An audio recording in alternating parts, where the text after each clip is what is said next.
नमस्कार, news India में आप सबका स्वागत है। मैं हूं आपके साथ प्रीति सिंह। आप देख रहे हैं हमारी खास पेशकश बिहार चुनाव में गठबंधन पर घमासान।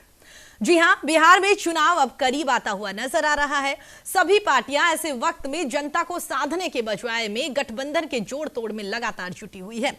एनडीए में सीट बंटवारे को लेकर एलजेपी की नाराजगी जग जाहिर है, तो वहीं महागठबंधन में भी सब कुछ ठीक ठाक चलता हुआ नजर नहीं आ रहा। वहीं पर रालोसपा ने महागठबंधन से अलग होने का ऐलान कर दिया है और बीएसपी जेपीएस के साथ में मिलकर चुनाव लड़ने की तैयारी करती हुई नजर आ रही है।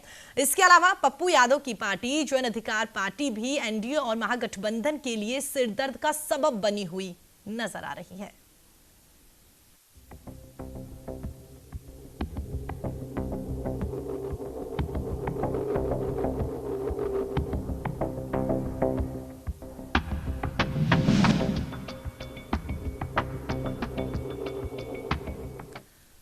तो आपको बता दें, बिहार में चुनावी शंखनाद हो चुका है और साथ ही 28 अक्टूबर को पहले चरण का चुनाव होना है। बावजूद इसके अभी तक सूबे के दोनों प्रमुख गठबंधनों में शामिल सियासी दलों के बीच में सीट बंटवारे पर फैसला नहीं हो सका। चाहे सत्ताधारी एनडीए गठबंधन हो या फिर विपक्षी दलों का महागठबंधन, किसी भी तरफ से अब तक सीट शेयरिंग फॉर्मूला जारी नहीं किया गया है और इन सब के बीच में राष्ट्रीय लोक समता पार्टी यानी कि रालोसपा ने महागठबंधन ने अलग होने का फैसला कर लिया है। उपेंद्र कुशवाहा की पार्टी अब बीएसपी और जेपीएस के साथ में मिलकर आगामी विधानसभा चुनाव लड़ेगी, जबकि दूसरी ओर एनडीए में भी सीटों के बंटवारे को लेकर तकरार अभी तक चल रही है। एनडीए की सहयोगी दल चिराग पासवान की पार्टी एलजेपी जेडीयू से काफी दिनों से लगातार नाराज चल रही है, तो वहीं पर 143 सीटों पर चुनाव लड़ना चाहती है, लेकिन एनडीए की ओर से एलजेपी को मात्र 27 सीटें ही ऑफर की गई है, जबकि 103 सीटों पर जेडीयू और 101 सीटों पर भारतीय जनता पार्टी के उम्मीदवार चुनाव लड़ सकते हैं। वहीं एनडीए की खींचतान एक तरफ तो दूसरी तरफ महागठबंधन में ऑल इज नॉट वेल दिखाई दे रहा है। पहले ये रिपोर्ट देखिए और फिर करेंगे चर्चा की शुरुआत।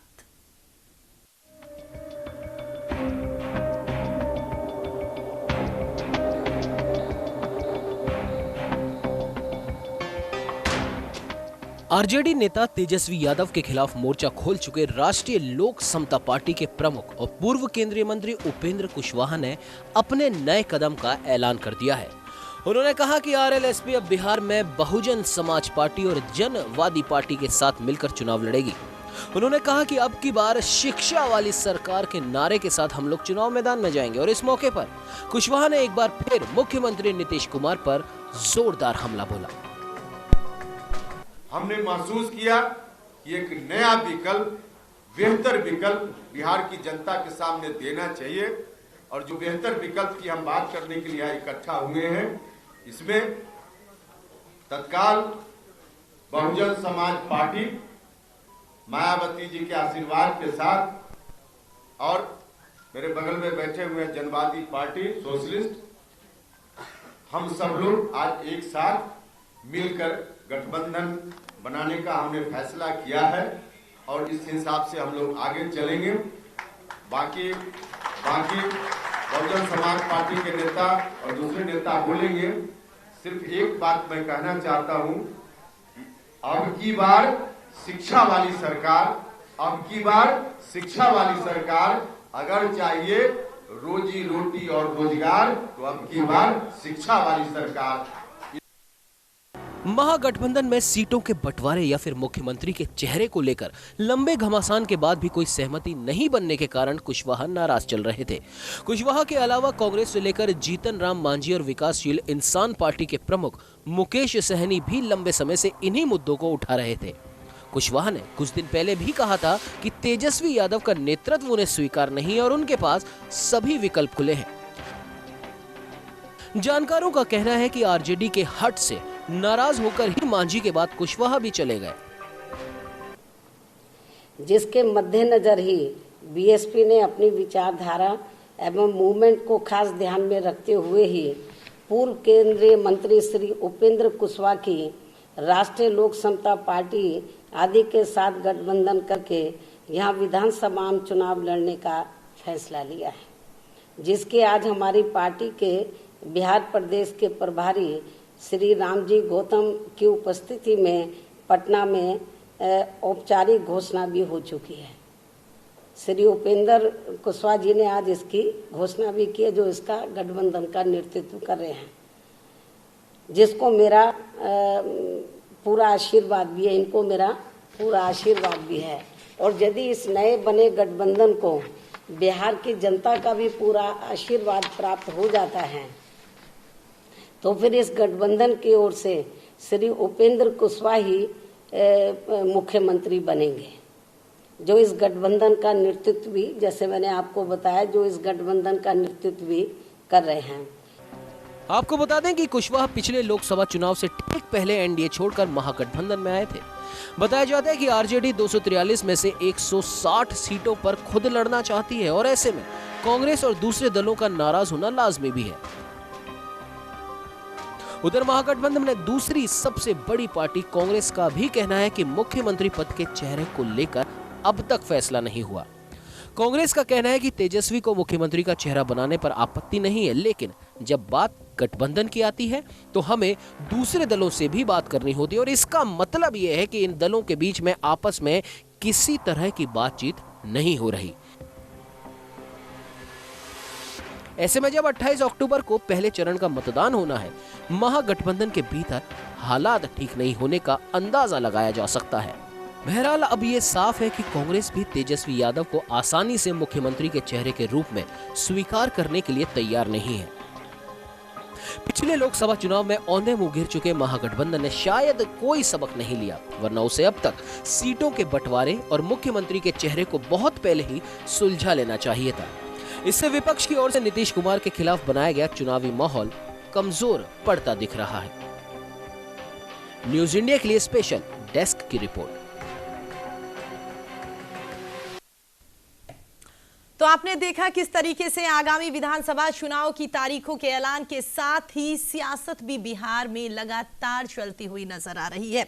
वहीं अगर सियासत की बात कर ली जाए तो सरकार बनने के बाद सियासत की जाए, लोगों के अच्छे काम किए जाए भले के लिए, इस तरह की खबरें तो सामने आती है।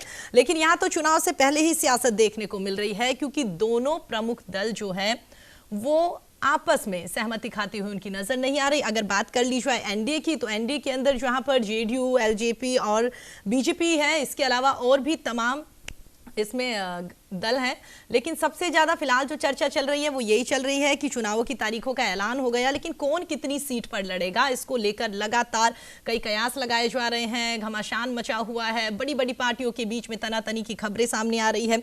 एलजेपी जो है 143 सीटों पर चाहती है कि आगामी विधानसभा चुनाव लड़े, तो वहीं पर जेडीयू जो है वो उसे 30 के आसपास सीटें देने के लिए तैयार नजर आ रही है, जिसकी वजह से आपस में खींचतान चल रही है। आरजेडी का रुख कर लिया जाए तो आरजेडी में की बात की जाए तो वहां पर भी आपस में सहमति बनती हुई नजर नहीं आ रही।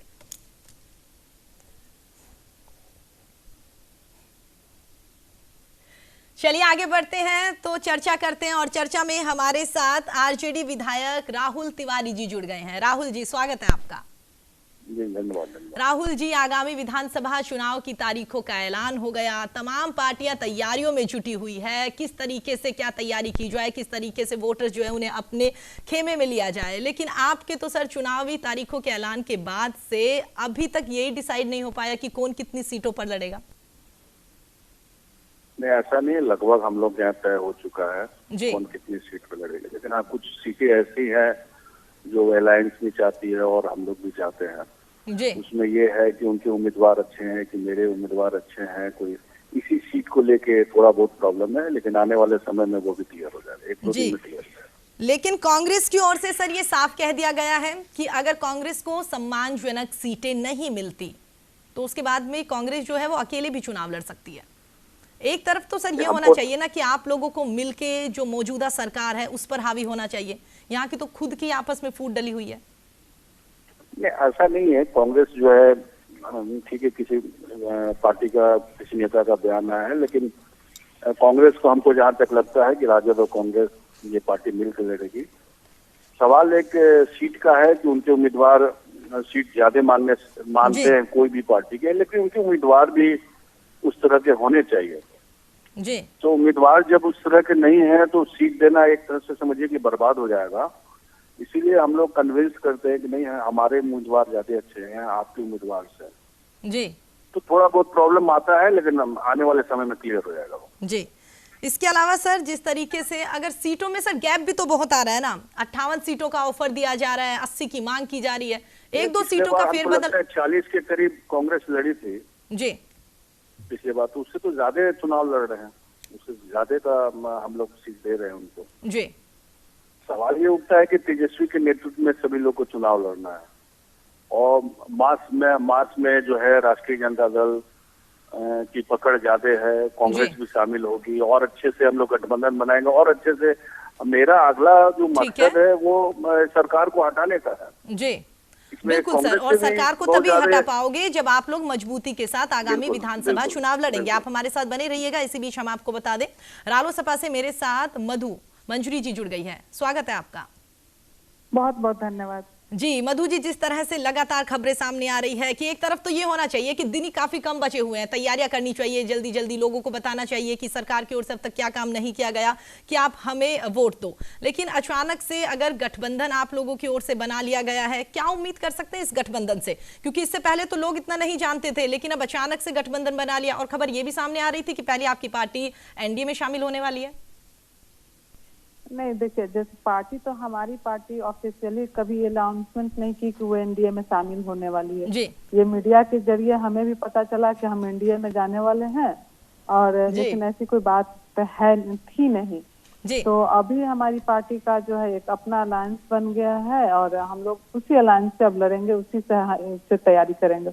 जी, तो क्या उम्मीद कर सकते हैं? एक तरफ तो जिस तरीके से लगातार जो है महागठबंधन है वो लगातार जुटा हुआ है, और कहा जा रहा है कि इस बार की जो सरकार है उसको गिराएंगे, हमारी सरकार बनाई जाएगी। दूसरी ओर एनडीए जो है वो भी लगातार कह रही है कि नहीं, नीतीश के राज में अच्छा काम किया गया है और हमारी सरकार बनेगी। फिर अचानक से तीसरा मोर्चा निकल कर आता है, तो क्या कयास क्या लगा सकते हैं, क्या उम्मीद कर सकते हैं आप कि कितनी सीटें जीतेंगे, वाकई सरकार बन पाएगी? क्योंकि लोगों को समझाना भी तो पड़ेगा ना, और वक्त इतना है नहीं। जी बिल्कुल बिल्कुल, आप सही बोल रही हैं कि लोगों को समझाना पड़ेगा और वक्त कम है, लेकिन एक चीज देखेंगे कि अब बिहार की जनता जो है, ऐसा नहीं कि राष्ट्रीय लोक समता पार्टी को नहीं जानती है, या फिर जो गठबंधन में जो पार्टियां हैं उनको नहीं जानती है, ऐसा नहीं है, उनको जानते हैं लोग। हाँ, लेकिन एक चीज है कि हाँ जानते हैं, लेकिन अब इस चेहरे के साथ, नए चेहरे के साथ, नई उम्मीद के साथ, तो कभी कभी देखिएगा कि ऐसा होता है कि जब बिहार की जनता एक नया चेहरा देखती है, जो सोचती है कि कुछ नया हो, नए लोग आए, क्योंकि नए लोग जब आएंगे तो नए जोश और नए उम्मीद के साथ काम करेंगे, तो उसको लेकर के हमें बहुत बेनिफिट इस चीज का मिल सकता है, क्योंकि बिहार की जनता भी अल्टरनेटिव देखती है कि हाँ कौन है। लेकिन एक चीज है कि मतलब ऐसा, माननीय नीतीश कुमार जी हैं सरकार में, 15 साल रहे हैं, उनके कार्यों को देखते हुए लोग अब बदलाव चाहते हैं, क्योंकि नया जब चेहरा आएगा तो नए सिरे से काम करेगा। लेकिन जिस तरह से तेजस्वी यादव जी भी जो पहले भी 15 साल रह चुके हैं जी, मैं और ये सवाल भी आपसे पूछने ही वाली थी कि वाकई पहले महागठबंधन में थे, अचानक से ऐसा क्या हुआ, उनकी कौन सी नीति आपको पसंद नहीं आई कि आपने सोचा तीसरा मोर्चा बना ले? हाँ जी, हमारी पार्टी का जब हम लोग गठबंधन किए थे, तो जब उस समय लोकसभा का टाइम था, तो उसमें प्रधानमंत्री जी का चुनाव था, लेकिन जब बात हुई कि बिहार की चुनाव की बात हो रही थी, तो हमारी पार्टी हमेशा माननीय उपेंद्र कुशवाहा जी ने कोऑर्डिनेशन कमेटी की बात की कि एक कोऑर्डिनेशन कमेटी बननी चाहिए सब लोगों ने। इसी तरह से करते हुए मांझी जी ने भी मतलब इस चीज को मांग करते रहे, लेकिन आज तक देखिए कभी कोऑर्डिनेशन कमेटी नहीं बनी, कभी कुछ ऐसा बैठक नहीं हुआ। कह सकते हैं कि वाकई कहीं ना कहीं तालमेल की कमी रही है, जिसकी वजह से आपने महागठबंधन से अलग होने का फैसला लिया। हमारे साथ बने रहिएगा। इसी बीच हम आपको बता दें, पॉलिटिकल एक्सपर्ट डॉक्टर संजय हमारे साथ जुड़ गए हैं। सर, स्वागत है आपका। जी जी, धन्यवाद। जी संजय जी, जिस तरीके से बिहार में आगामी विधानसभा चुनाव है और काफी वक्त वहां पर बचा नहीं है, लेकिन अभी तक एक तरफ तो ये होना चाहिए कि क्या कुछ तरीके ऐसे अपनाए जाए कि लोगों को जागरूक किया जाए कि हमें वोट करें, लेकिन यहाँ तो उल्टा ही देखने को मिल रहा है, आपस में तालमेल नजर नहीं आ रहा, सीटों के बंटवारे पर घमासान मचा हुआ है। हाँ, तो लोगों को तो बिहार से ज्यादा सत्ता की भागीदारी ज्यादा अपील करता है। लगता है कि हम ज्यादा से ज्यादा हमें सीटें मिलेंगी तो कल हम सत्ता में हमारी अधिक से अधिक भागीदारी होगी, या हम एक दबाव की राजनीति कर पाएंगे, प्रेशर पॉलिटिक्स कर पाएंगे।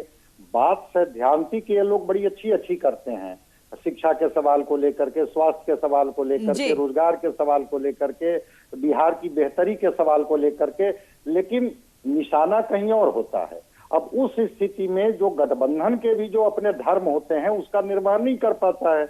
बड़ी पार्टियां जो होती है वो चाहती है कि छोटी पार्टियों को हम थोड़ा अपनी कद में रखें ताकि कल वो हम पर एक दबाव की राजनीति नहीं कर सके। छोटी पार्टियां समझती हैं कि अगर सीट में ही अगर हमको कम आंका गया तो कल हम परिणाम में भी अगर बदल देते हैं तो हमारा महत्व को बहुत बढ़ा चढ़ा करके नहीं देखा जाएगा। तो उस स्थिति में कहीं ना कहीं से ये गठबंधन टूटता हुआ नजर आता है। अब देखिए ना, एनडीए में जाकर के देखिए चिराग पासवान, अब वो गणित बताते हैं कि अगर हमारे पास 6 सांसद हैं तो 36 हमको कम से कम मिलना चाहिए, 27 पर जाकर के लिए बिल्कुल उप मुख्यमंत्री के पद की मांग की गई, राज्यसभा सीट के लिए कहा गया। बिल्कुल। और यहाँ महागठबंधन में देख लीजिए, जीतनराम मांझी, उपेंद्र कुशवाहा, कल मुकेश साहनी को भी ये संतुष्ट कर पाएंगे नहीं कर पाएंगे। कांग्रेस को भी इन्होंने साफ कह दिया कि 58 से अधिक पर हम नहीं तैयार हैं आपके साथ लड़ने के लिए। तो यहाँ पर गठबंधन धर्म से ज्यादा सर ये कह सकते हैं ना भागीदारी होती है। जी संजय सर, ये कह सकते हैं ना कि वाकई कहीं ना कहीं जो है हर कोई सिर्फ सत्ता में आना चाहता है, किसी को कोई मतलब नहीं है कि चुनाव के बाद में अगर सरकार बनेगी तो लोगों के क्या कुछ कामकाज किए जाएंगे, ये मतलब नहीं है। हर कोई ये चाहता है मैं सत्ता में आऊं और मेरी सीटें ज्यादा रहे। बिल्कुल बिल्कुल एकदम ठीक कह रही हैं। चूंकि कोई विचारधारा, कोई मूल्य, कोई सिद्धांत, कोई संघर्ष की राजनीति में अब कोई विश्वास नहीं करता है। अब वो विश्वास करते हैं लोग कि हमें सीट मिले, हम चुनाव में परिणाम में उसको बदल दें और उसके बाद कल सत्ता की भागीदारी हो कि मंत्री का ये विभाग हमारे जिम्मे रहेगा, इतना मंत्री पद चाहिए, फिर उसके अनुसार हम कल उप मुख्यमंत्री, मुख्यमंत्री की दावेदारी करेंगे। बिल्कुल कि और अच्छे से सत्ता में रह सके और राजनीति कर पाए। बिल्कुल संजय जी। जी आरजेडी से हमारे तरह लगातार राहुल तिवारी जी बने हुए हैं। तिवारी जी, जो संजय जी की ओर से बातें कही गई है, कितना इत्तेफाक रखते हैं इन बातों से आप? राजनीति तो सत्ता पे आने के लिए ना राजनीति है जी। अगर हम सत्ता में आएंगे नहीं तो हम सत्ता से इनको बेदखल करेंगे कैसे, जो सत्ता में काबिज हैं जी। तो राजनीति तो इसी के लिए होता है। और हटाएंगे कैसे, बिना सत्ता पे आए हुए तो हटा नहीं सकते हैं। और हमारी पार्टी जो है हमेशा सिद्धांत से कभी समझौता नहीं की है।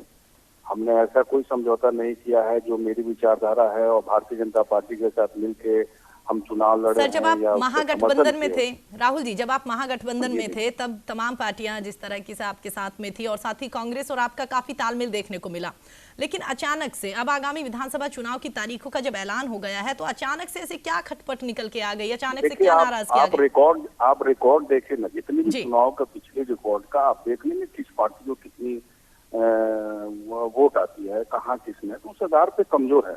और कांग्रेस पार्टी को शुरू से हम लोग लेके चले हैं, हम लोग हटाते नहीं है किसी को।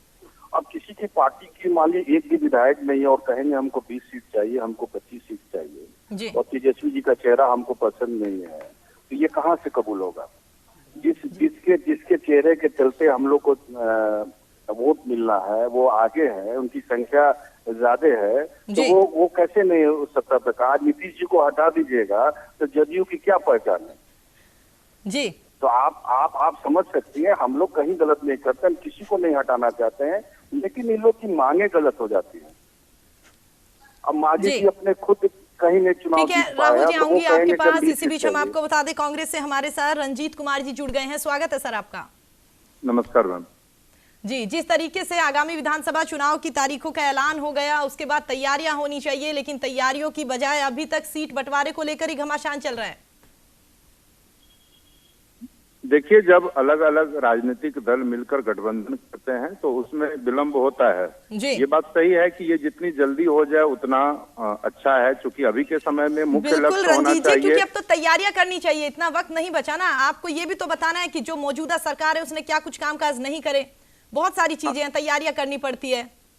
यही बात मैं कह रहा हूँ कि अभी सभी विपक्षी दल का एक ही दायित्व होना चाहिए कि ये जो सुशासन बाबू ने अब एक चेहरा ओढ़ा हुआ है उसको कैसे काम किया जाए, उनकी असलियत जनता को कैसे बताई जाए ताकि उनको हटाने का काम हो। बिल्कुल। तो मुझे लगता है कि अभी प्रायोरिटी ये होना चाहिए सभी राजनीतिक दलों की, खासकर विपक्ष की, और सीट शेयरिंग इत्यादि वाले मुद्दे पे जितनी जल्दी बात करके इसको निर्णायक दौर में पहुंचाया जाए वो उस गठबंधन के लिए बेहतर होगा। ये बिल्कुल सही बात है जी। इसके अलावा हमारे साथ आरजेडी से राहुल जी जुड़े हुए हैं। उन्होंने कहा कि जहां पर कांग्रेस के प्रत्याशी जो हैं वो इतने मजबूत नहीं है जितने आरजेडी के हैं, तो वहां पर हम उन्हें वो सीटें नहीं दे सकते। देखिए वहाँ हम भी नहीं मांग रहे हैं, ये कहने का मतलब है ये। जी देखिए राहुल जी ने क्या कहा वो तो मैं नहीं सुन पाया था, लेकिन मैं इतना जरूर कहूंगा कि जब राष्ट्रीय जनता दल और कांग्रेस के शीर्ष नेता बैठते हैं तो इन्हीं बिंदुओं पर चर्चा होती है कि कौन कौन सी ऐसी सीटें हैं जो कांग्रेस के सिंबल पर और कांग्रेस के उम्मीदवारों द्वारा जीती जा सकती है, और कौन कौन सी ऐसी सीटें हैं जो आरजेडी के सिंबल पर आरजेडी के उम्मीदवारों द्वारा जीती जाती है।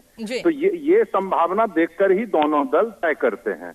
तो उसके लिए मुझे लगता है कि शीर्ष नेतृत्व स्तर पर बातचीत चल रही है और उसमें कांग्रेस की तरफ से एक ही डिमांड है कि सम्मानजनक सीट कांग्रेस को मिलनी चाहिए। बिल्कुल सर, मुझे लगता है कि इस बात से राहुल जी भी सहमत होंगे। 80 सीटें आपकी ओर से मांगी जा रही है, 1-2 सीट का होता तो आपस में तालमेल बैठ सकता था, लेकिन गैप कुछ ज्यादा ही है सर।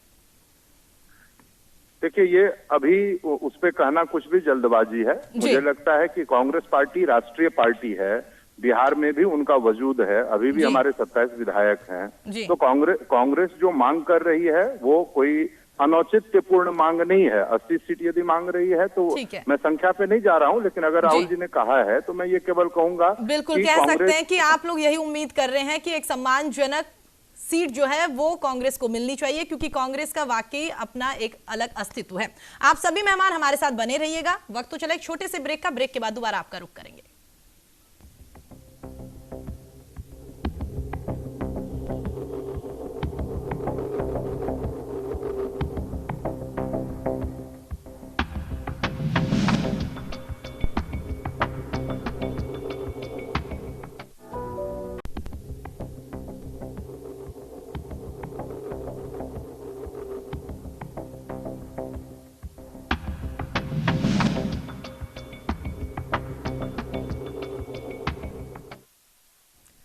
ब्रेक के बाद एक बार फिर आप सभी का स्वागत है। चलिए चर्चा में वापस लौटते हैं। तमाम मेहमान लगातार हमारे साथ बने हुए हैं। इसी बीच हम आपको बता दें बीजेपी से प्रोफेसर अनिल यादव जी हमारे साथ जुड़ गए हैं। अनिल जी स्वागत है आपका।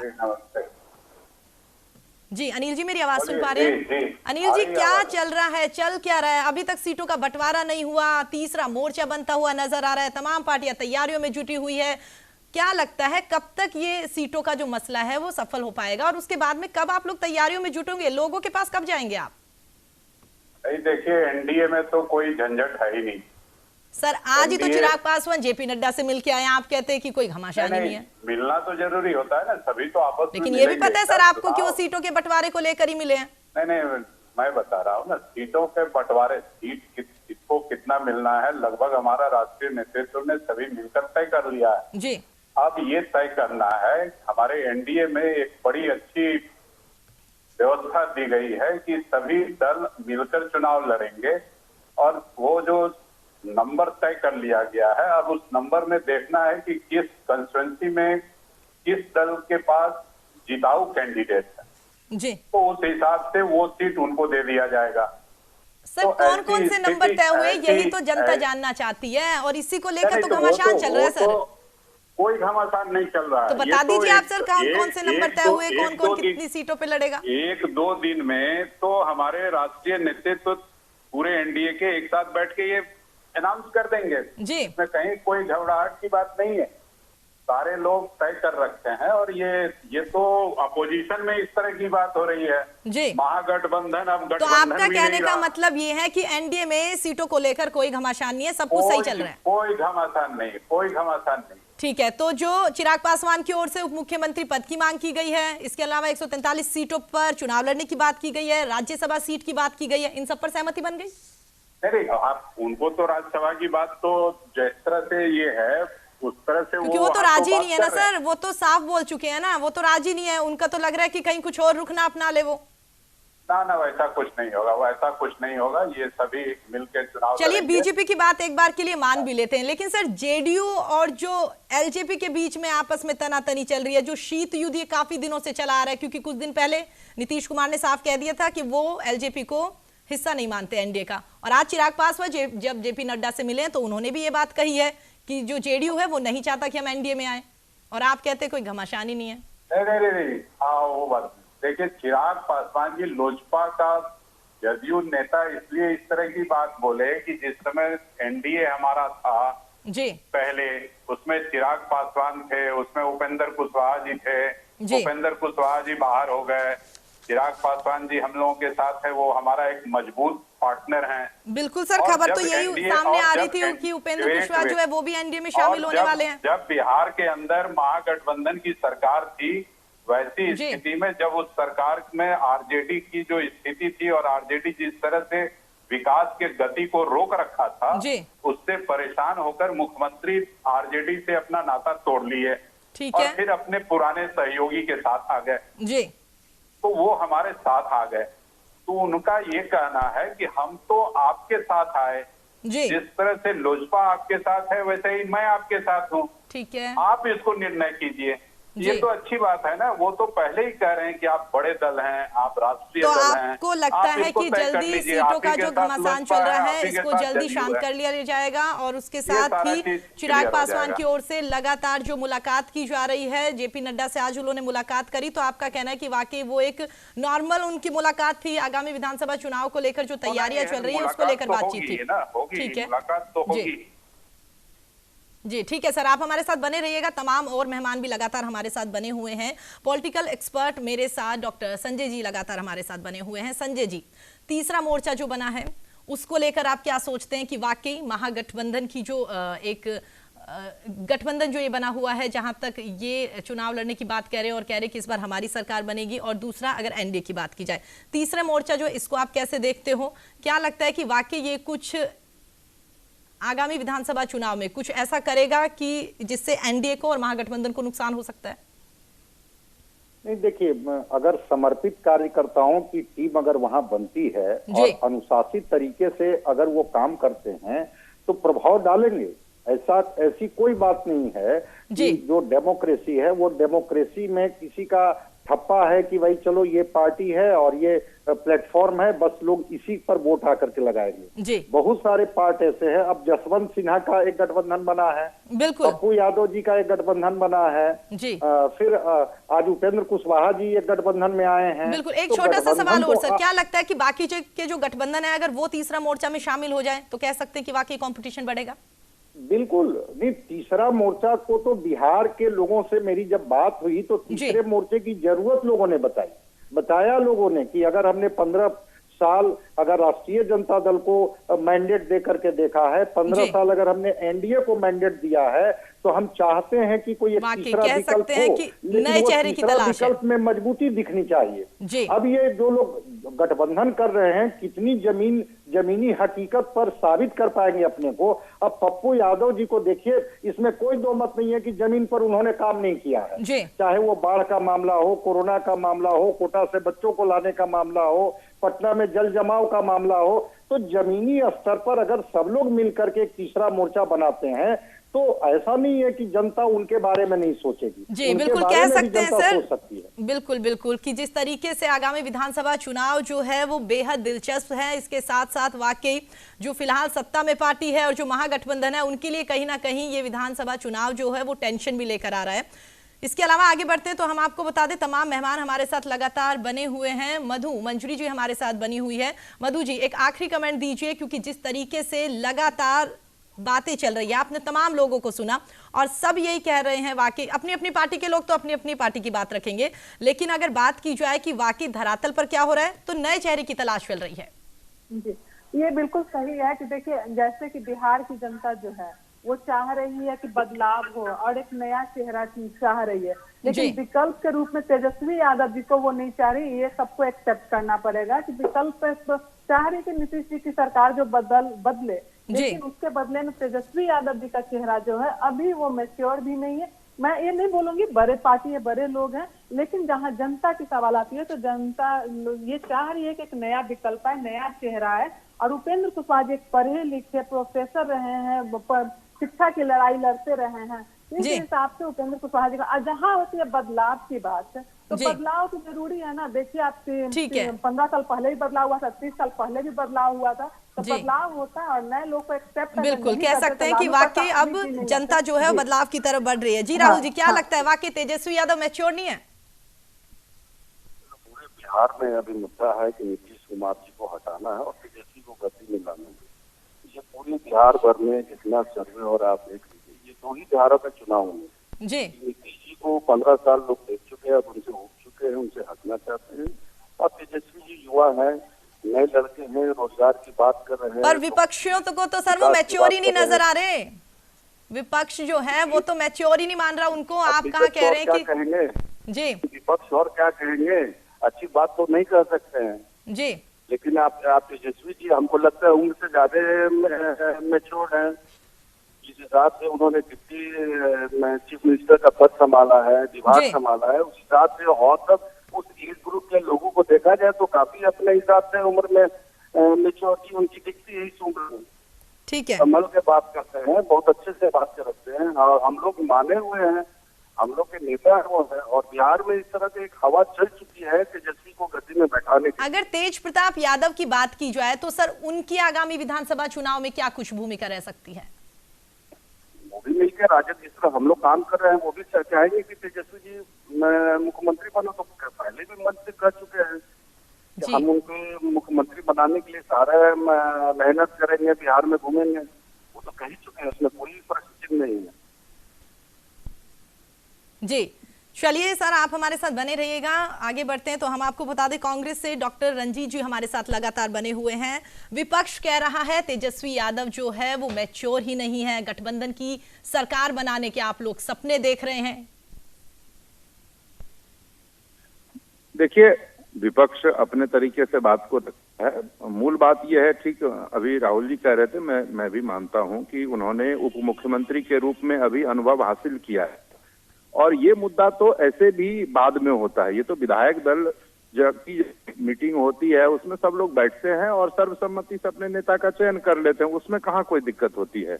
अभी मुख्य मुद्दा होना चाहिए कि जिस तरह से कोरोना प्रबंधन में बिहार और केंद्र की सरकार बुरी तरह चल रही है, जिस तरह हमारे जो प्रवासी मजदूर हजारों किलोमीटर की यात्रा करने को विवश किए गए, पैदल चलने को विवश किए गए, कोटा में हमारे विद्यार्थी फंसे थे, उनको लाने में नीतीश जी ने कहा कि नहीं, किसी को नहीं लाएंगे। तो इन सब मुद्दों जनता के बीच रखकर जो एक लेकिन सर रालोसपा जिस तरीके से आपके गठबंधन से अलग होकर गई है, कहीं ना कहीं सवाल तो उठता है ना कि इतने दिन वो आपके साथ रही, आपकी सभी नीतियों में उन्होंने समर्थन दिया और फिर अचानक से, तो कह सकते हैं वाकई कि किसी नए चेहरे की तलाश है इस बार बिहार में? नहीं, देखिए, रालोसपा का जाना निश्चित ही दुर्भाग्यपूर्ण है और जब इस तरह की स्थिति होती है तो सबको मिल बैठ के सबको जोड़ने की जरूरत है। अभी बिल्कुल सही है कि जितनी भी विपक्षी शक्तियां हैं सबको एकजुट होना पड़ेगा, तभी इस एनडीए की कुशासन को समाप्त किया जा सकता है बिहार में। तो उसके लिए मेरा यही मानना है कि सभी विपक्षी ताकतों को एकजुट होकर एक मंच पे रहना चाहिए, थोड़े बहुत गिले शिकवे हों उसको दूर करके और एक आपको लगता नहीं कि अगर इसी तरह एक एक करके गठबंधन से साथी छूटते जाएंगे तो कहीं ना कहीं भारतीय जनता पार्टी और एनडीए को इससे फायदा मिलेगा? देखिए, उनके यहाँ भी स्थिति कमोबेश वही है। आपने ठीक कहा था, चिराग जी कहते हैं कि हमें 143 सीट चाहिए, उप मुख्यमंत्री का पद चाहिए, राज्यसभा चाहिए, तो वो तमाम खींचतान वहां भी है और वहां तो और भी बुरी स्थिति है, क्योंकि वो कहते हैं कि जदयू के खिलाफ हम 143 उम्मीदवार उतारने वाले हैं। तो ये कैसा गठबंधन है कि एक गठबंधन दल दूसरे गठबंधन के खिलाफ 143 उम्मीदवार उतारने जा रही है, तो वहां तो स्थिति और भी भयावह है। लेकिन अभी इस समय में मैं यही कहूंगा, मैं और लोगों की बात नहीं करूंगा, लेकिन जो कांग्रेस आरजेडी का गठबंधन है, इनको मिल बैठकर जल्दी से जल्दी सीट शेयरिंग को सुलझा लेना चाहिए और जिन कार्यकर्ताओं को भी ये चुनाव लड़वाना चाहते हैं दोनों दल, उनको क्षेत्र में भेज के काम करवाना चाहिए। ठीक है, अनिल जी क्या लगता है आपको, वाकई स्थिति भयावह है? देखिए, एनडीए तो अपने नेतृत्व के साथ चल रहा है। हमने तो पहले ही चेहरा सामने दे दिया, पूरा एनडीए उस चेहरे को अपना नेता मानती है जी। लेकिन जो विपक्ष का गठबंधन है, उस गठबंधन का हर पॉलिटिकल पार्टी का नेता अपने आप को मुख्यमंत्री बता रहा है जी, और कोई किसी का नेतृत्व मानने के लिए तैयार नहीं है। मुख्यमंत्री की बात तो आपके गठबंधन में से भी उठ रही है ना सर? नहीं, नेतृत्व तो उसी को मान रहा है, सब लोग तो नेतृत्व वही मान रहा है। ऐसा कहीं नहीं है कि वो कह रहा है कि इसको हम नहीं मानेंगे, ये तो प्रश्न ही नहीं उठता। लेकिन विपक्ष की तरफ से हर पॉलिटिकल पार्टी उस गठबंधन में जितने हैं जो टूट के बाहर भी हो रहे हैं, वो अपने को मुख्यमंत्री के रूप में प्रोजेक्ट करके एक नया गठबंधन बना रहे हैं जी। अब बसपा से गठबंधन बनाया उपेंद्र जी ने जी, जो बसपा चुनाव न लड़ने की, लेकिन कुछ लोगों का तो ये भी कहना है कि सर जो तीसरा मोर्चा या फिर जो नया गठबंधन बनता हुआ नजर आ रहा है उससे एनडीए को ही फायदा मिलने वाला है। नहीं, एनडीए को फायदा तो मिलेगा, किसी भी हालत में एनडीए की सरकार बनेगी, इसलिए कि जनता एनडीए के साथ खड़ी होगी। जहां आप अपने में सर खुटौल करके सब एक दूसरे को छोड़ दे रहे हैं, कोई किसी का नेतृत्व मानने के लिए तैयार नहीं हो रहे हैं। इवन कांग्रेस भी तेजस्वी को अपना नेता मानने के लिए तैयार नहीं हो रहा है। तो ऐसी स्थिति में तो लग यही रहा है कि आरजेडी अलग लड़ेगा, कांग्रेस अलग लड़ेगा, सारे लोग अपना अलग अलग छत बिछत हो जाएगा। तो ऐसी स्थिति में उनका तो अस्तित्व पे खतरा आ गया जी। तो वो अपना अस्तित्व बचाने के लिए, अपना राजनीति बचाने के लिए वो अब स्ट्रगल कर रहे हैं। राहुल जी, आपके तो अस्तित्व पे ही खतरा करार दे दिया गया। साथ ही कहा जा रहा है कि कांग्रेस जो है वो तो तेजस्वी को अपना नेता मानने के लिए तैयार नहीं है।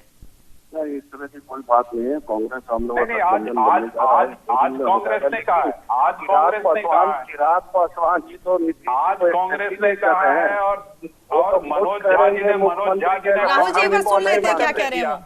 मनोज झा जी ने अनिल जी की बात सुन लेते हैं, राहुल जी फिर आपसे जवाब देंगे। जी अनिल जी कंप्लीट करिए बात। चिराग पासवान जी तो खुद कह रहे हैं कि हम नीतीश जी का नेतृत्व हमको पसंद नहीं है, वो हमेशा बोलते आए हैं। और माननीय प्रधानमंत्री जी नीतीश जी के बारे में जो टिप्पणी किया था वो भी लोगों को याद है जी। इस व्यक्ति के डीएनए पर इन्होंने उंगली उठाया था, वो आज क्या हुआ? तो वो तो खुद ही नेतृत्व उठाए हुए हैं। मुझे नहीं, ये मुख्यमंत्री का डीएनए खराब है। और तेजस्वी चिराग पासवान जी खुद कह रहे हैं कि ये इनका शिकार हमको पसंद नहीं है। और नीतीश जी की पार्टी खुद कह रही है कि मेरा अलायंस भाजपा से है, लोजपा से नहीं है। तो इस तरह की हालत इन लोग क्या है? तो बिहार की जनता जो अभी देख रही है जो हालत, अनिल जी उनकी बात सुन लेते हैं फिर आपके पास आएंगे। 15 दिन 20 दिन लोग पैदल चल के आए हैं, लोग भूलेंगे थोड़े। और नीतीश जी कहे थे कि हम बिहार में किसी को घुसने नहीं देंगे, जिनका अपना घर है बिहार, वो आना चाह रहे थे, लोग आने नहीं दिए। पुलिस इतनी मार मारी है, लोग भूले नहीं है, लोग के पास काम नहीं है, भूखे मर रहे हैं। ठीक है जी अनिल जी। नहीं, इन्होंने जो कहा तो मैं तो ये कह रहा था कि आज इनके नेता मनोज झा जी ने अल्टीमेटम दे दिया कांग्रेस को, 24 घंटे का समय दे दिया है कि आप तय करो, वरना क्या, मरना मतलब कि अलग अलग लड़ो। तो ऐसी स्थिति में मनोज झा कोई छोटे मोटे नेता आपके नहीं है। मनोज झा जी ने मीडिया में बोल दिया, मनोज झा जी ने मीडिया में इस बात को बोल दिया। तो ऐसी स्थिति में तो यह बात क्लियर कट दिख रहा है कि आपके गठबंधन में कहीं भी बंधन नहीं है, पूरा का पूरा टूट चुका है। अब सभी अपने अपने अस्तित्व की लड़ाई लड़ रहे हैं। अब कांग्रेस इतना सीट मांग रहा है, वो इतना देना नहीं चाह रहा है, तो सभी अस्तित्व की लड़ाई लड़ रहे हैं। बिहार में विपक्ष में जितने भी नेता है, गठबंधन में होता है। नहीं होता, ऐसा थोड़ा है कि नया गठबंधन बना दो, होता ये थोड़ा है कि गठबंधन तोड़ के बाहर चले जाओ, ऐसा नहीं होता है। आगे पीछे होता है, आगे पीछे होता है, 1-2 सीट आगे पीछे होता है, लेकिन ये थोड़े होता है कि गठबंधन तोड़ के हम दूसरा गठबंधन बना लें। ये आपके मांझी जी चले गए, आपके उपेंद्र कुशवाहा चले गए, आपके मनोज सहनी जी चले गए, सब लोग तो चले गए, तो आप अकेले बच गए। अब कल को कांग्रेस भी बाहर होगा, कांग्रेस भी अलग होगा। 28 सीट में चिराग जी का जो तो वो चिराग जी तो अभी भी हमारे साथ हैं। चिराग जी तो नरेंद्र मोदी के नेतृत्व को मान रहे हैं। चिराग जी और नीतीश जी दोनों नरेंद्र मोदी के नेतृत्व को मान रहे हैं। और जब नरेंद्र मोदी के नेतृत्व को मान रहे हैं तो वो एनडीए में है। लेकिन हम सिंपल सी बात है, वो सिंपल सी बात है। यदि वो नरेंद्र मोदी के नेतृत्व को मान रहे हैं दोनों, तो वो एनडीए में है। अब सीट शेयरिंग की बात है तो 1-2 सीट शेयरिंग आगे पीछे सबका होता है, वो हो जाएगा 1-2 दिन में, ये कोई बड़ी बात नहीं है। आप लोग इसके पीछे अपनी हम लोग तो देखिए, हमारे यहाँ कुछ ऐसा नहीं पड़ गया है, आपके अस्तित्व ही खतरे में पड़ गए हैं सभी। आप मेरा अस्तित्व बिहार में है, आप तो अकेले लड़ने की स्थिति में नहीं है। आप इतनी बड़ी पार्टी है, आपका मुख्यमंत्री का कोई चेहरा भी नहीं है। इवन कांग्रेस आज कह दिया कि मैं उनका नेतृत्व नहीं मानता। तो ऐसी स्थिति में कोई चेहरा नहीं है मुख्यमंत्री का, आपको ये बताना होगा ना। को चेहरा आगे करके चुनाव लड़ रहे हैं, राष्ट्रीय स्तर का हमारी पार्टी है, सबसे बड़ी पार्टी है, और हमने शुरू से जिसको अलायंस में रखा मुख्यमंत्री का कोई आपका चेहरा नहीं है, को मानते हैं, ये हमारा अलायंस है। हमारा अलायंस ये है राष्ट्रीय कि जनता हम दल से लड़ते हैं, राष्ट्रीय जनता से लोग डरते हैं, वो चुनाव लड़ ही नहीं सकती है। राष्ट्रीय जनता दल ने बिहार को जिस स्थिति में लाकर खड़ा किया था उस स्थिति से बाहर लाया हम लोगों ने, और आज बिहार की पहचान पूरे देश में विकासशील राज्य के रूप में जाना जाता है और हर कोई बिहार के विकास को देखने आता है। आज जितने भी आरजेडी के लोग हैं यदि अपनी गाड़ी सड़कों पर दौड़ाते हैं स्पीड में तो यह एनडीए का बिल्कुल सर, जिस तरीके से कहा जा रहा है कि वाकई दोबारा एनडीए की सरकार बनेगी, वो तो आगामी विधानसभा चुनाव के परिणाम आएंगे उसके बाद पता चल ही जाएगा। कांग्रेस से रंजीत जी लगातार मेरे साथ बने हुए। रंजीत जी, अगर 2015 के विधानसभा चुनाव की बात कर ली जाए तो कांग्रेस की अगर बात की जाए तो लगभग, अगर मैं गलत नहीं हूं तो 27 सीटों के आसपास जीत हासिल करी थी। वहीं अगर आरजेडी की बात की जाए तो 80 सीटों के आसपास जीत हासिल करी थी। उसके बावजूद भी अभी तक सीटों को लेकर घमासान चल रहा है और आप लोग मानने के लिए तैयार नहीं है। देखिए, अभी मैं भाजपा के हमारे मित्र जो बोल रहे थे, मैं ये बता दूं कि ये जिस दल के साथ अभी गठबंधन में है वो तो पूरा का पूरा दल लेके ही कहीं और चले जाते हैं। चुनाव किसी और के साथ लड़ते हैं और सरकार किसी और के साथ चलाते हैं। अच्छा, तो इनका किस तरह का भरोसा है मुझे नहीं पता, लेकिन ये तो जनता दल यूनाइटेड पे भरोसा कर रहे हैं। वो तो पूरा का पूरा कुनबा लेके शिफ्ट कर जाते हैं।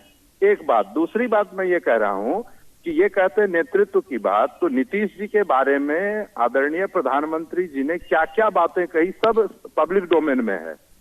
और उन्होंने वो ठीक कहा राहुल जी ने कि डीएनए इतना मंगवाया था और प्रधानमंत्री जी ने तो बिहारियों के डीएनए पे सवाल खड़ा कर दिया था। तो किस जाएंगे जनता के बीच में। दूसरी बात की अल्टीमेटम की बात कर रहे थे, तो अल्टीमेटम तो चिराग पासवान देकर आए हैं बीजेपी अध्यक्ष को कि आप 24 घंटे के अंदर इस बात को सुलझाइए, नहीं तो फिर मैं अपना दूसरा रास्ता लूंगा। तो ये जितनी बातें कर रहे हैं ना, कहने में ये भले ही ये कहते हो कि एनडीए में सब कुछ ठीक है, एनडीए के अंदर घमासान मचा हुआ है और किसी एक दल को दूसरे दल पर भरोसा नहीं है। न जदयू को बीजेपी पर, न बीजेपी को जदयू पर है, न एलजेपी को जदयू पर है। और एलजेपी तो बार बार कहती है सर महागठबंधन में भी तो स्थिति साफ नहीं है ना। अगर आप उन पर आरोप लगा रहे हैं तो आप अपने घर पे भी देखें ना सर, वहां पर भी तो अभी तक सीटों को लेकर घमासान लगातार मचा हुआ है। उनके घर में तो आग लग गया। देखिए, कोई घमासान नहीं मचा हुआ है। दोनों राजनीतिक दल अपने अपने तरीके से सीटों पर बात कर रहे हैं। समय लग रहा है और मैं तो ये कहता ही हूँ कि ये जितनी जल्दी ये सीट शेयरिंग का मुद्दा सुलझ जाए उतना अच्छा है, क्योंकि अभी प्रायोरिटी होना चाहिए बिहार और केंद्र सरकार की विफलता को जनता के सामने रखना और इनका जो सुशासन का मुखौटा है उसको उतार कर लोगों को असली चेहरा दिखाना। ये उद्देश्य होना चाहिए अभी भी विपक्ष। ठीक है। Political expert doctor Sanjay ji लगातार हमारे साथ जुड़े हुए हैं। सर, तमाम बातें आपने भी सुनी होगी, जिस तरीके से पक्ष और विपक्ष के लोग बैठे हुए हैं, कह रहे हैं कि आगामी विधानसभा चुनाव में हमारी सरकार बनेगी। वो बात अलग है कि सीटों को लेकर अभी तक कोई भी बात क्लियर नहीं हो पाई है कि कौन सी पार्टी कितनी सीटों पर लड़ेगी। वहीं जिस तरीके से ये कहा जा रहा है कि नीतीश कुमार को लेकर प्रधानमंत्री नरेंद्र मोदी ने काफी बातें कही थी और उसके बाद में फिर जब उनकी सरकार बनी थी महागठबंधन के साथ में, तो 2 साल बाद में वो एनडीए के साथ जाकर मिल गए थे। तो वाकई कह सकते हैं कि आगामी विधानसभा चुनाव में भी सर इस तरह की कुछ गतिविधि देखने को मिल सकती है। देखिए, राजनीति में न कोई अस्थायी दोस्त होता है न कोई अस्थायी दुश्मन होता है। वहां अवसरवादिता होती है। जब चीजें अनुकूल लगती है तो फिर पार्टियां नजदीक आ जाती हैं। बिल्कुल। जब चीजें प्रतिकूल होती है तो पार्टियां किनारे हो जाती हैं। तो मैंने शुरू में कहा कि वहां सिर्फ और सिर्फ सत्ता की भागीदारी का एक अपना अधिकार जमाया जाता है कि हमारी अधिक भागीदारी कैसे हो, और बाकी चीजें उसी के इर्द गिर्द घूमते रहती है। तो किसने क्या कहा, किसने क्या आरोप लगाया, किसने कौन कहा, किसके साथ कौन गठबंधन में गए, किसके साथ कौन आए, ये बहुत मायने नहीं रखता है। मायने ये रखता है कि जो पार्टी मजबूती से जीत करके आएगी वो सारे गिले शिकवे उनके दूर हो जाएंगे और फिर वो कहेंगे कि नहीं, ये तो हमारा नेचुरल अलायंस है। ठीक है, कुछ बातें हो गई थी बीच में, लेकिन हम लोग तो शुरू से साथ में रहे थे और हम लोग फिर साथ में हैं। तो राजनीति में इन चीजों का कोई बहुत मतलब नहीं है कि किन्होंने किसके बारे में क्या कहा और आज वो कहाँ खड़े हैं।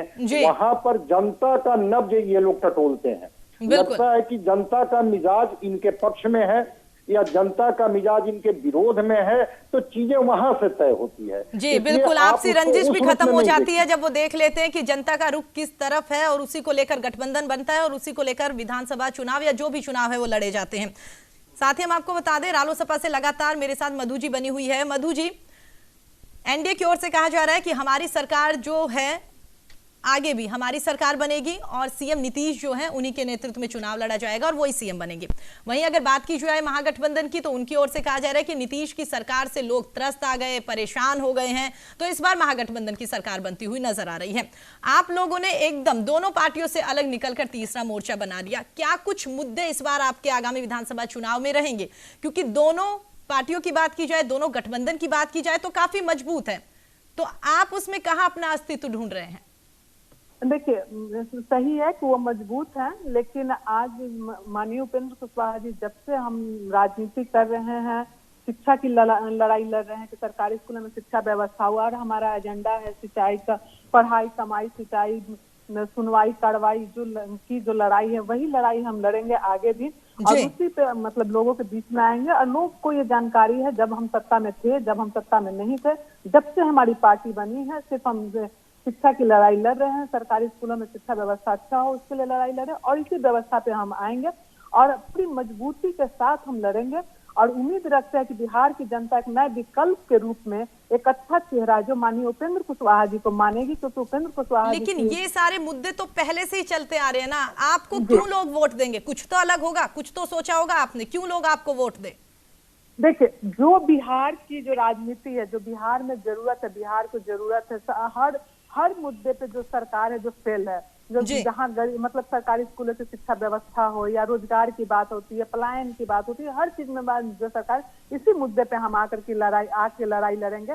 और ऐसा नहीं है कि हम, ठीक है कि हमारा गठबंधन आज हुआ है, लेकिन नया विकल्प, नया चेहरा बिहार की जरूरत है, बिहार की जनता की मांग है, इसी को लेकर के माननीय उपेंद्र कुशवाहा जी। और जहां बात होती है उपेंद्र कुशवाहा जी और किसी और पार्टी के जो मुख्य जो नेता है, जो मतलब सीएम के कैंडिडेट है, अगर उनसे कंपेयर किया जाए, आप भी कंपेयर करेंगे तो उपेंद्र कुशवाहा जी श्रेष्ठ दिखेंगे। आज कहा जाता है कि राजा का बेटा राजा नहीं होगा, वही राजा होगा जो मेहनत करेगा, जो जनता के लिए। एक सवाल और बनता है मधु जी, कैसे मान ले कि सत्ता की लालसा के लिए या सत्ता में आने के लिए ही ये गठबंधन नहीं बना? कैसे मान ले कि वाकई लोगों की सेवा करने के लिए बना है? क्योंकि तमाम अभी तक जितने भी राजनीतिक दल बिहार में रहे हैं, सबकी ओर से शुरुआत में यही कहा जाता है। जी, ये बिल्कुल बात सही है, लेकिन जब तक आप मौका नहीं देंगे, बिहार की जनता मौका नहीं देगी, बदल के नहीं देखेगी, बदलाव नहीं होगा, तब तक कैसे बोल सकते? बाहर से बैठकर तो हर कोई काम करता है, हम काम करेंगे कि नहीं करेंगे, बदलाव के बाद ही पता चलेगा। और मुझे पूर्ण भरोसा बिहार की जनता पे कि वो बदलाव चाहते हैं और बदलाव करेगी। चलिए जी, ठीक है। मधु जी हमारे साथ जुड़े हुए हैं और उन्होंने भी बताया कि वाकई उम्मीद कर सकते हैं कि जिस तरीके से उन्होंने तीसरा मोर्चा बनाया है और इस उम्मीद के साथ बनाया कि वाकई इस वाली सरकार से लोग परेशान हैं, महागठबंधन से परेशान हैं और अब तीसरे चेहरे की तलाश में हैं। तमाम नेता हमारे साथ बने हुए हैं, वक्त इसकी इजाजत नहीं देता, वरना आप सभी से और भी बातचीत करते। लेकिन एक आखिरी कमेंट आप सभी से लेना चाहूंगी। बीजेपी से शुरुआत करती हैं। अनिल जी, आखिरी कमेंट इस पूरी चर्चा को लेकर क्या कुछ नजर आता है और क्या कुछ मुखौल निकलता है?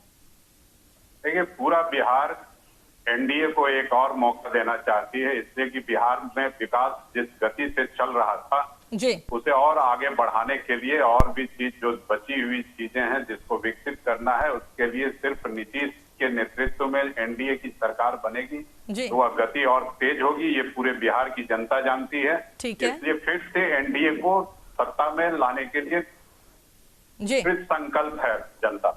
और ये विपक्ष के लोग ये उलट पुलट वाली राजनीति कर रहे हैं, सभी अपने नेतृत्व, अपना अस्तित्व के लिए कर रहे हैं। ठीक है जी। कांग्रेस से रंजीत जी हमारे साथ जुड़े हैं। जी रंजीत जी।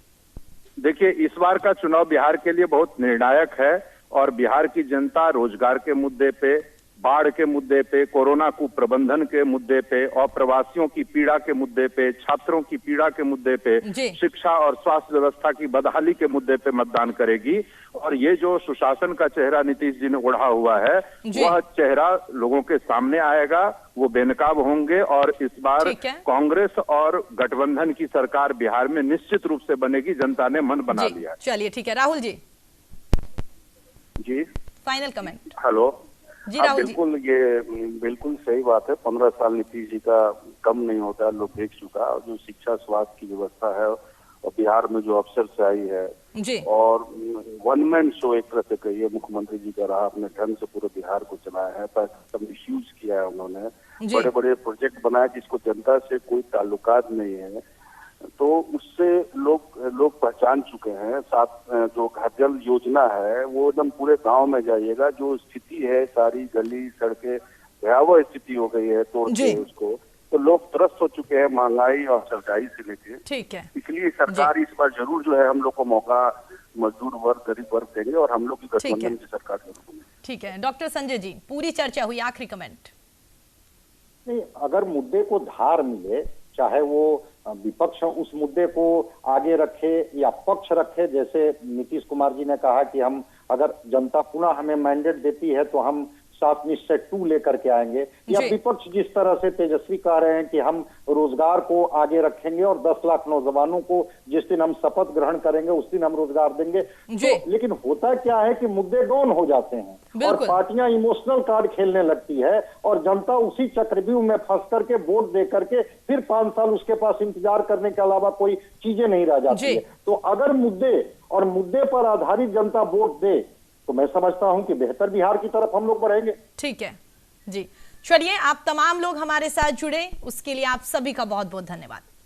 तो आपने देखा जिस तरीके से बिहार में आगामी विधानसभा चुनाव होने वाले हैं, आगामी विधानसभा चुनाव का बिगुल बज गया है, लेकिन एक तरफ जहां पर यह होना चाहिए था कि किस तरीके से लोगों को लुभाया जाए, किस तरीके से लोगों को अपनी पार्टी की नीतियों के बारे में बताया जाए, उससे उलट ही फिलहाल वहां पर नजर आ रहा है। क्योंकि जो भी गठबंधन है उनमें इस बात को लेकर अभी तक कोई सहमति बनती हुई नजर नहीं आ रही कि गठबंधन में उनके साथ जो दूसरी पार्टियां हैं वो कितनी सीटों पर चुनाव लड़ेगी। मेन मुद्दे जो है वो पूरी तरीके से गौण नजर आ रहे हैं। सबसे ज्यादा फिलहाल यही लगा हुआ है कि सत्ता में कौन आएगा और अगर सत्ता में मैं आता हूं तो मेरी कितनी भागीदारी सत्ता में रहेगी।